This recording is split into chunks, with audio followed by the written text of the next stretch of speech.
اللہ رب ذوالجلال اس رات میں بنو کلب کی بکریوں کے بالوں کی تعداد سے بھی بڑی تعداد میں لوگوں کو جہنم سے آزاد کرتے ہیں۔ ایک بکری کے بال تو کوئی گن نہیں سکتا، اور بنی کلب کے بکریاں قبیلہ عرب میں سب سے زیادہ تھیں،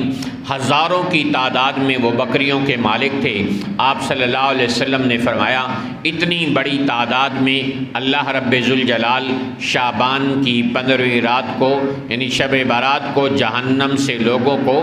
آزادی عطا فرماتا ہے، اس لیے اس رات کو شب برات کہتے ہیں، جہنم سے آزادی کی رات، اللہ کے رحمتوں کے اترنے کی رات۔ برادران محترم اور سامعین ذی وقار،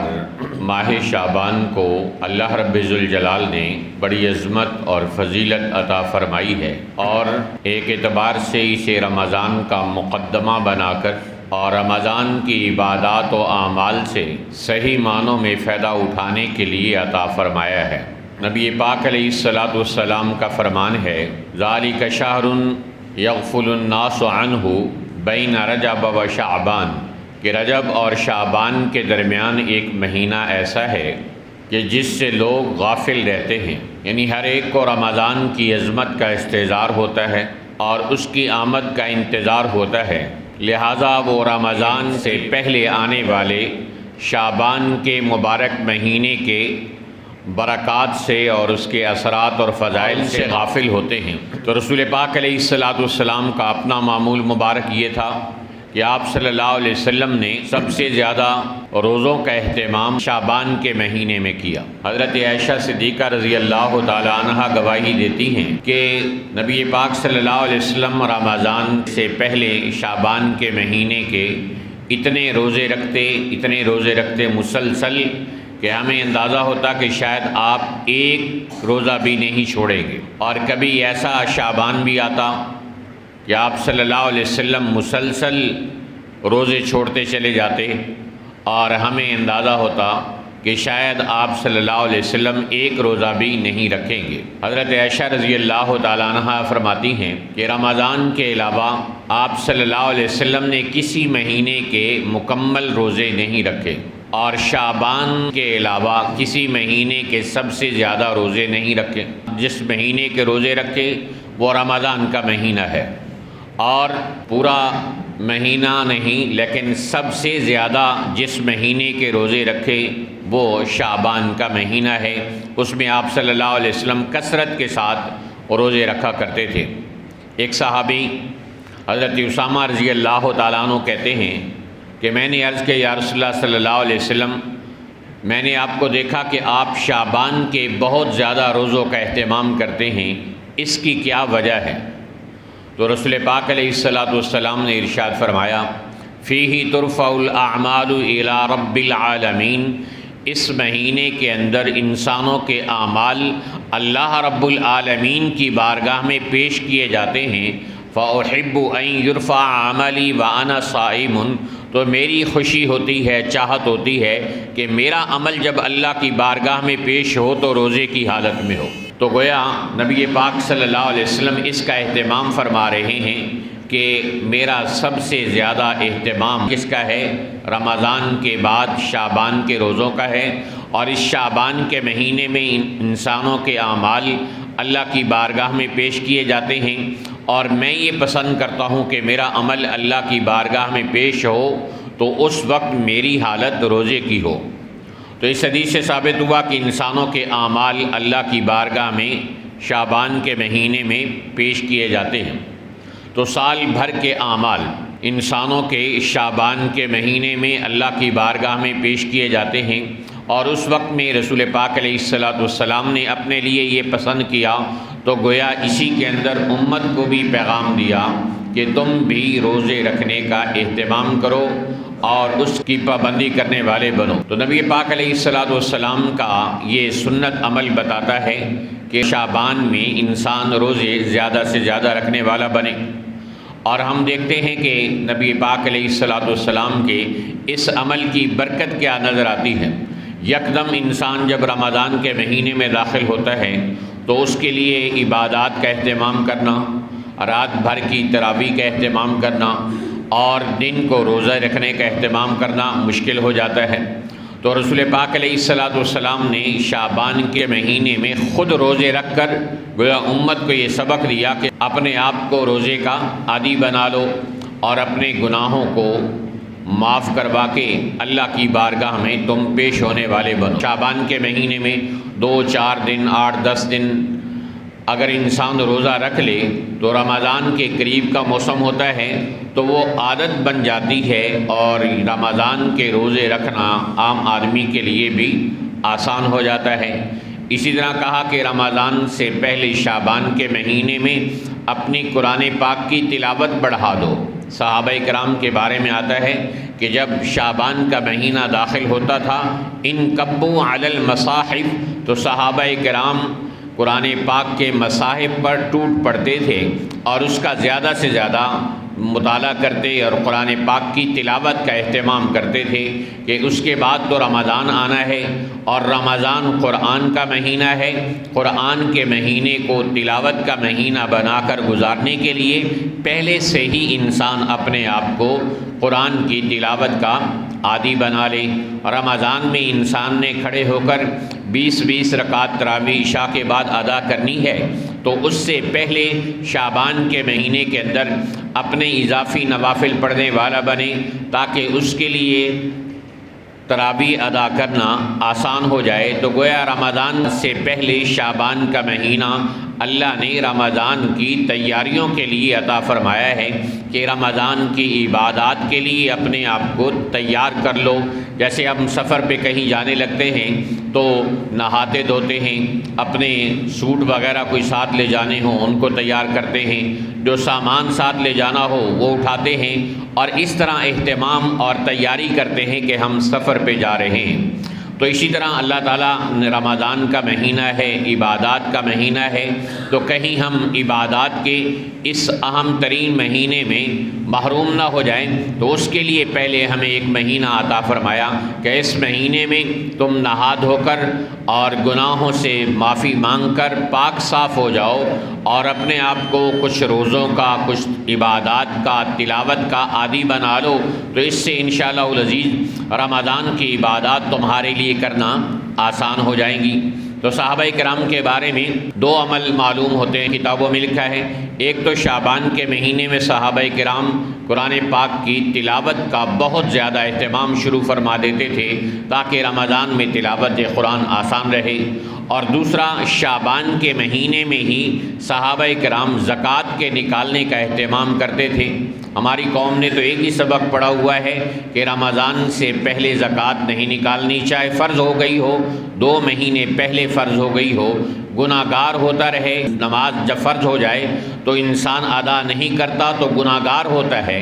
اسی طرح جب زکوٰۃ فرض ہو جاتی ہے چاہے رمضان سے 2 مہینے پہلے فرض ہو تو جو ادا نہیں کرے گا وہ گناہ گار رہے گا۔ تو صحابہ کرام اس کا اہتمام کرتے تھے کہ جن پہ رمضان سے پہلے زکوٰۃ فرض ہو وہ شعبان کے اندر ہی اپنی زکوٰۃ نکال دیتے تھے تاکہ غریب لوگوں کے لیے روزے رکھنے کا اور افطاری کرنے کا سامان ہو سکے، اور رمضان میں وہ لوگوں کی طرف منہ اٹھا کر دیکھتے نہ رہیں کہ کوئی ہماری امداد کرے گا تو ہم روزے رکھنے والے بنیں گے، کوئی ہماری امداد کرے گا تو ہم اپنی افطاری کا سامان کرنے والے بنیں گے۔ تو صحابہ کرام رضوان اللہ تعالی علیہم اجمعین رمضان سے پہلے شعبان کے مہینے میں قرآن کی تلاوت کا اہتمام بھی کرتے، اور رمضان شریف کے آنے سے پہلے شعبان کے مہینے میں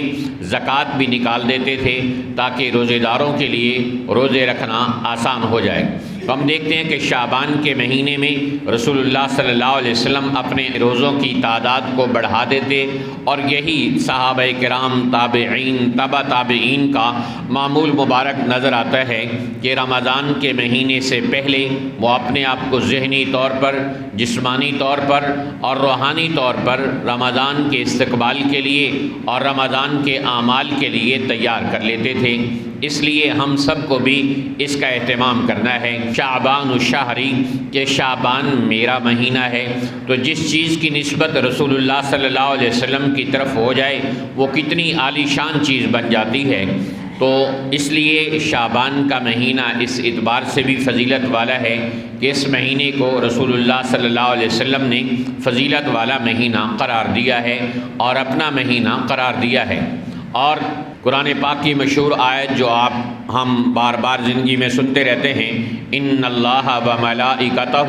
یصلون علی النبی یا ایھا الذین آمنوا صلوا علیہ وسلموا تسلیما، کہ اے ایمان والو اللہ کے نبی صلی اللہ علیہ وسلم پر درود شریف پڑھنے والے بنو۔ تو یہ درود شریف پڑھنے کا جو حکم نازل ہوا یہ شعبان کے مہینے میں نازل ہوا، اس لیے علماء کرام فرماتے ہیں کہ شعبان درود شریف کی آیت کے اترنے کا مہینہ ہے، اس میں درود شریف کی کثرت کرنی چاہیے۔ حضرت امام جعفر صادق رحمۃ اللہ علیہ فرماتے ہیں کہ جو آدمی شعبان کے دنوں میں ہر روز 700 مرتبہ درود شریف کا اہتمام کرتا ہے تو اللہ تعالیٰ کچھ فرشتوں کو پیدا کر دیتا ہے، وہ فرشتے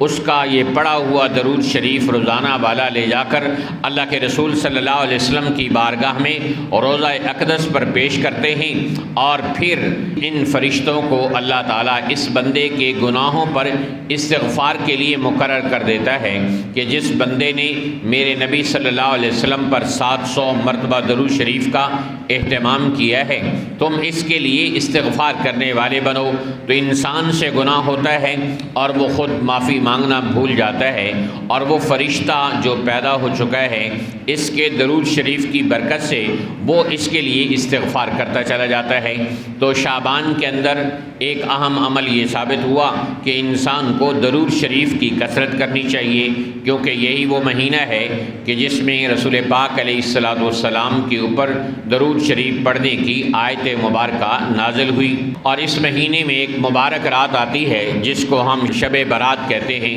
اور اس کے 4 نام ہیں: شب برات، جہنم سے آزادی کی رات، لیلۃ الرحمہ اور رحمت کی رات، اور اسی طرح اس کا نام ہے لیلۃ الصق، دستاویزات کی رات، کہ جس میں رجسٹر اور دستاویزات فرشتوں کے حوالے کر دی جاتی ہیں، اگلے سال کیا کیا اعمال ہوں گے اور کون کون انسان دنیا میں آئے گا، کون دنیا سے جائے گا۔ حدیث میں آتا ہے کہ انسان کچھ دنیا میں آ چکے ہوتے ہیں اور وہ شادی بیاہ کے کپڑے خریدنے کے لیے بازار میں جاتے ہیں، حالانکہ اسی بازار میں ان کے کفن کا کپڑا بھی آ چکا ہوتا ہے۔ تو شعبان کی اس مبارک رات میں اللہ رب ذوالجلال انسانوں کی تقدیر کے لکھے ہوئے فیصلے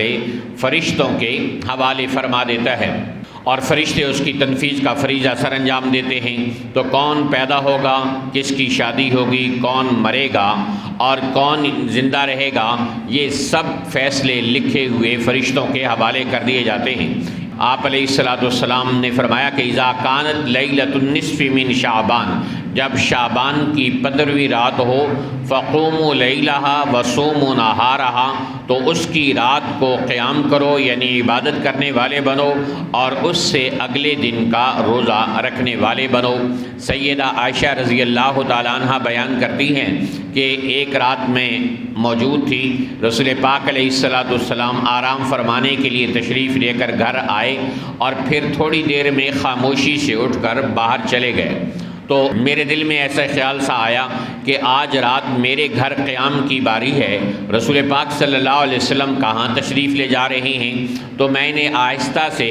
دبے پاؤں آپ علیہ الصلوۃ والسلام کے پیچھے چلنا شروع کیا۔ میں نے اچانک دیکھا کہ رسول پاک علیہ الصلوۃ والسلام قبرستان میں تشریف لے گئے ہیں اور جنت البقیع والوں کے لیے مغفرت کی دعا فرما رہے ہیں۔ تو میں نے فوراً ہی اپنے آپ کو ملامت کی کہ دیکھو عائشہ، تمہارے دل میں کیا گمان آیا، اور اللہ کے رسول صلی اللہ علیہ وسلم تو یہاں مسلمانوں کے لیے دعائے مغفرت کرنے آئے ہیں۔ جلدی سے واپس آ گئی اور آ کر لیٹ گئی، اتنے میں رسول اللہ صلی اللہ علیہ وسلم بھی واپس تشریف لائے۔ تو میرا پھولا ہوا سانس آپ نے محسوس کیا اور فرمایا عائشہ کیا ہوا؟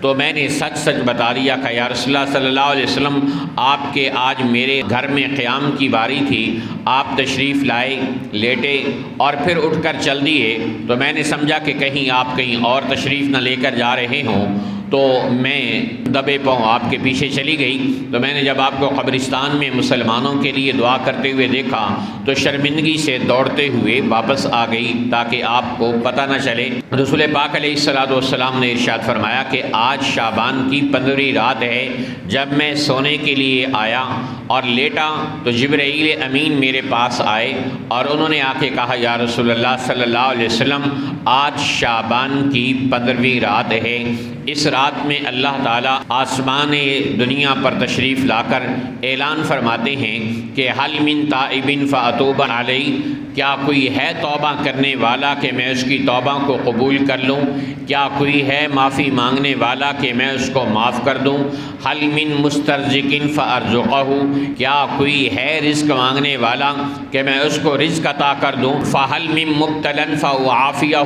کیا کوئی ہے پریشان حال کہ میں اس کی پریشانی کو دور کر دوں؟ تو فجر تک یہ آواز چلتی رہتی ہے۔ اللہ رب ذوالجلال اس رات میں بنو کلب کی بکریوں کے بالوں کی تعداد سے بھی بڑی تعداد میں لوگوں کو جہنم سے آزاد کرتے ہیں۔ ایک بکری کے بال تو کوئی گن نہیں سکتا، اور بنی کلب کے بکریاں قبیلہ عرب میں سب سے زیادہ تھیں، ہزاروں کی تعداد میں وہ بکریوں کے مالک تھے۔ آپ صلی اللہ علیہ وسلم نے فرمایا اتنی بڑی تعداد میں اللہ رب ذوالجلال شعبان کی 15ویں رات کو یعنی شب برات کو جہنم سے لوگوں کو آزادی عطا فرماتا ہے، اس لیے اس رات کو شب برات کہتے ہیں، جہنم سے آزادی کی رات، اللہ کے رحمتوں کے اترنے کی رات، اور سورج غروب ہونے سے لے کر سورج طلوع ہونے تک مسلسل اللہ کی رحمت انسان کو پکارتی رہتی ہے، اور اللہ کی رحمت اپنے بندوں کا انتظار کرتی رہتی ہے کہ کب بندے میری بارگاہ میں آئیں اور سر جھکائیں اور میرے سامنے مناجات کرنے والے بنیں اور مجھ سے نوازے جانے والے بنیں۔ تو رات ایسی ہی ہوتی ہے کہ جس میں انسان تنہائی تلاش کرتا ہے، اپنے محبوب سے بات کرنے کے لیے لوگ تنہائیوں کا انتخاب کرتے ہیں۔ اللہ رب ذوالجلال نے امت کو نوازنے کے لیے ایک رات شب قدر کی عطا فرمائی، ایک رات شب برات کی عطا فرمائی کہ اس میں رو لو اور اللہ کو منانے والے بن جاؤ، تنہائی کے اندر آنسو بہانے والے بنو اور اللہ کے سامنے اپنے گناہوں کا اقرار کرنے والے بنو اور اپنے گناہوں سے معافی مانگنے والے بنو۔ تو رسول پاک علیہ الصلوۃ والسلام نے اس کا عمل کیا اور امت کو اس کا اہتمام بتایا۔ آپ علیہ الصلوۃ والسلام نے اس رات میں عبادت بھی کی۔ حضرت عائشہ رضی اللہ تعالیٰ عنہ فرماتی ہیں کہ شب برات میں آپ صلی اللہ علیہ وسلم نے بہت دیر تک نماز میں کھڑے رہے اور انتہائی لمبا رکوع کیا اور انتہائی لمبا سجدہ کیا، یہاں تک کہ سجدہ اتنا لمبا ہوا کہ میرے دل میں بدگمانی سی آئی کہ کہیں آپ صلی اللہ علیہ وسلم کی روح مبارک تو نہیں نکل گئی۔ تو میں نے آپ کے پاؤں مبارک کو ہاتھ لگا کر محسوس کیا تو معلوم ہوا کہ نہیں، صرف سجدہ لمبا ہے، آپ صلی اللہ علیہ وسلم زندہ ہیں۔ اور کچھ بد نصیب ایسے بھی ہیں کہ جن کی ان اس مبارک رات کے اندر بھی بخشش اور مغفرت نہیں ہوتی، جن میں سے اللہ کی ذات کے ساتھ شرک کرنے والا، شراب پینے والا اور اپنے ماں باپ کی نافرمانی کرنے والا، اپنی شلوار کو ٹخنوں سے نیچے لٹکانے والا اور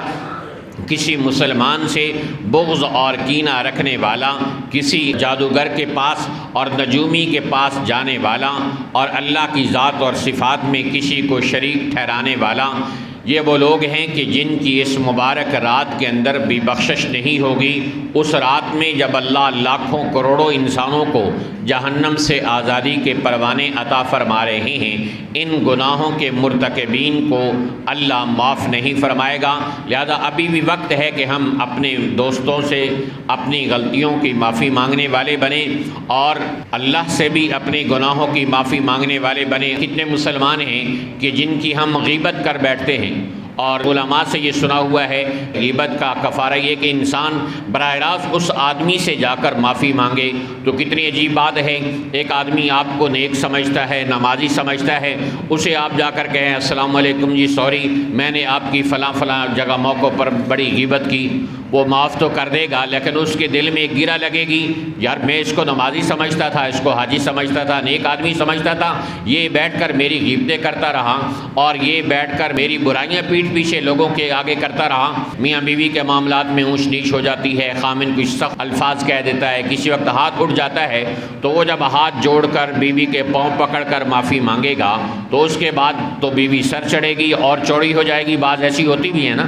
تو اس لیے اللہ کے نبی صلی اللہ علیہ وسلم کی ایک حدیث سن لیجئے کہ اگر انسان کسی کی غیبت کر چکا ہو اور اس کو پتہ نہ چلا ہو تو پھر انسان اس کے لیے استغفار کرے کہ اللہ مجھے بھی معاف کر دے اور اس کو بھی معاف کر دے۔ تو جب آپ یہ دعا کریں گے اللہ مغفر لی ولہ، اللہ مجھے بھی معاف کر دے، اور جس کی میں نے غیبت کی ہے، برائی کی ہے پیٹھ پیچھے، اللہ اس کو بھی معاف کر دے، تو اللہ غیبت کا یہ گناہ معاف کر دے گا براہ راست اس آدمی سے معافی مانگے بغیر۔ اس لیے جن لوگوں کی ہمارے سے غیبت ہو گئی انسان ہیں تو ان کے لیے ہم اللہ سے دعا کر لیں کہ اللہ مبارک رات ہے، اس کے آنے سے پہلے میری بھی مغفرت فرما، اور جن کی میں نے غیبت کی ہے، برائی کی ہے، اے اللہ ان کی بھی مغفرت فرما، تو انشاءاللہ غیبت کے گناہ کو اللہ معاف فرما دے گا۔ ہاں کسی کا حق مارا ہوا ہے، مال دبایا ہوا ہے، پیسے دینے ہیں، وہ تو حقوق العباد ہے، اس کی ادائیگی لازمی ہے، تو اپنے رشتہ داروں سے خاص طور پر لین دین تو اتنا نہیں ہوتا، لیکن زبان کلام کی ناراضگی بہت بڑھ جاتی ہے اور بول چال تک بند ہو جاتا ہے۔ حدیث میں آتا ہے جو 3 دن مسلمان بھائی سے بغیر کسی وجہ کے بول چال چھوڑ دے اور مر جائے تو جہنم میں جائے گا۔ تو رشتہ داروں سے بھی جو ناراضگی ہے اسے ختم کر لی جائے۔ اکٹھے رہتے ہوئے پاس دوستوں کے ساتھ جو معاملات ہو جاتے ہیں، ایک جگہ کاروبار کرتے ہوئے معاملات ہو جاتے ہیں، تو ان ساتھیوں سے، اپنے ملازمین سے، اپنے احباب سے معافی کا، جیسے آج کل میسج ہوتا ہے، میسج کنورٹ کر دیا جائے، واٹس ایپ بھیج دیا جائے، اور اللہ تعالیٰ کی ذات سے بھی معافی مانگی جائے کہ اللہ مجھ سے جو حقوق العباد اور حقوق اللہ میں کوتاہی ہوئی ہے، اے اللہ مجھے معاف فرما، اور 15 شعبان کے بعد مجھے ایک نئی زندگی گزارنے کی توفیق عطا فرما، اور رمضان کا مبارک مہینہ نصیب فرما۔ یہ رسول اللہ صلی اللہ علیہ وسلم کی دعا ہے۔ اس رات میں کوئی مخصوص عبادت شریعت کی طرف سے نہیں ہے۔ عجیب زمانہ ہے، کچھ لوگ سرے سے انکار کر دیتے ہیں کہ نہ شب برات ہے نہ کوئی اور چیز ہے۔ 14 صحابہ کرام سے روایات احادیث مختلف کتابوں کے اندر شب برات کے حوالے سے موجود ہیں، تو اس لیے یکدم بالکل سرے سے شب برات کے وجود کا اور اس رات میں عبادت کا، اگلے دن کے روزے کا انکار کر دینا بھی اچھا طرز عمل نہیں۔ اور پھر بعض لوگوں نے اس کے اندر نہ جانے اور کیا کچھ شامل کر لیا ہے کہ یہ عمل کریں گے، یہ عبادت کریں گے تو یہ اجر ملے گا، یہ کریں گے تو یہ ملے گا۔ تو ایسی کوئی چیز قرآن و حدیث سے ثابت نہیں۔ عبادت کے لیے رات اللہ کے نبی علیہ السلام نے بتائی ہے، اور آپ صلی اللہ علیہ وسلم نے خود بھی اس رات میں عبادت کی ہے، تو ہم بھی معمول سے ہٹ کر تھوڑی سی زیادہ عبادت کر لیں، اور گھروں میں کریں تو سب سے اچھا ہے، اور مسجد میں آ کر کرنا چاہیں تو بھی انفرادی طور پر اپنا اہتمام کریں۔ اور کم از کم درجہ یہ ہے کہ انسان فجر اور عشاء کی نماز باجماعت ادا ضرور کر لے، کیونکہ حدیث میں آتا ہے کہ جو عشاء کی جماعت باجماعت ادا کرے اسے آدھی رات عبادت کا ثواب ملتا ہے، اور جو فجر بھی باجماعت ادا کر لے اسے ساری رات عبادت کرنے کا ثواب ملتا ہے۔ تو قبرستان آپ صلی اللہ علیہ وسلم زندگی میں ایک بار تشریف لے گئے ہیں، تو بغیر کسی اہتمام کے، بغیر لمبے چوڑے انتظامات کے، آپ بھی کبھی کبھار چکر لگا کر قبرستان میں اپنے مرحومین کے لیے مغفرت کی دعا کر کے آ جایا کریں۔ اور تیسرا عمل اگلے دن کا روزہ ہے، جو نہ فرض ہے، نہ واجب ہے، نہ سنت ہے، مستحب ہے، کوئی رکھ لے تو بہت اچھا، اس کو اجر و ثواب ملے گا انشاءاللہ العزیز، کہ رسول پاک علیہ السلام نے اس کے رکھنے کی ترغیب عطا فرمائی ہے۔ اس لیے ان چیزوں کا اہتمام، باقی اس رات میں جو لوگ پٹاخے چلاتے ہیں، آتش بازیاں کرتے ہیں، اور اس رات میں حلوے کے پکانے اور کھانے کو لازمی اور ضروری سمجھتے ہیں، تو یہ بھی شریعت کا کوئی حصہ نہیں۔ آپ اندازہ کریں، مولوی طبقے کو اس حوالے سے بدنام کیا گیا ہے نا، حلوے کے حوالے سے، اور مولوی ممبر رسول پر بیٹھ کر کہہ رہا ہو کہ شب برات میں حلوے کا پکانا اور کھانا اور کھلانا کوئی ضروری نہیں، تو اس سے آپ اندازہ کر لیں کہ یہ ہماری خود ساختہ چیزیں ہیں۔ ان چیزوں سے ہمیں اپنے آپ کو بچانا ہے، فضول خرچیوں سے بچانا ہے۔ جس رات میں اللہ رحمت اتار رہا ہے، ہم نیچے سے آگ بھیج رہے ہیں، بتا رہے کہ اللہ ہم رحمت کے مستحق نہیں، ہم بد نصیب تو آگ کے مستحق ہیں۔ اس لیے اللہ جب رحمت اتار رہا ہو تو اپنے ہاتھ پھیلا دینے چاہیے کہ اللہ میں تیری رحمت کا منتظر ہوں، اے اللہ میں تیری رحمت کا منتظر ہوں، میں تیری عطا کا منتظر ہوں۔ تو یوں اللہ کی رحمت جب اتر رہی ہو، انسان اپنے آپ کو پیش کر دے، اپنے دامن کو پھیلا دے، تو انشاءاللہ اللہ کی رحمت کا ایک قطرہ بھی اس مبارک رات میں جس کے اوپر گر گیا، سمجھ لے کہ اس نے اپنی بخشش کا سامان کر لیا۔ اللہ رب ذوالجلال سے دعا ہے کہ اللہ رب ذوالجلال ہم سب کو شب برات کی اس مبارک رات کا اہتمام کرنے کی اور اس کی قدر کرنے کی اور اس میں عبادت کرنے کی اور اگلے دن کا روزہ رکھنے کی توفیق عطا فرمائے۔ وآخر دعوانا ان الحمد للہ رب العالمین۔